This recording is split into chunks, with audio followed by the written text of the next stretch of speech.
Chapter 1. Oliver Twist is born.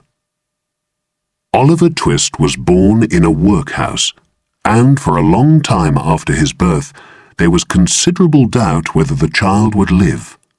He lay breathless for some time, trying to decide between this world and the next. After a few struggles, however, he breathed, coughed, and gave a loud cry.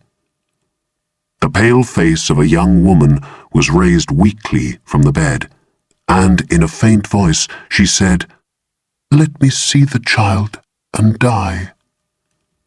"Oh, you must not talk about dying yet," said the doctor as he rose from where he was sitting near the fire and advanced towards her. "Goodness, no," added the poor old woman who was acting as nurse. The doctor placed the child in its mother's arms. She pressed her cold, white lips on its forehead, passed her hands over her face, looked wildly around, fell back, and died. "It's all over," said the doctor at last.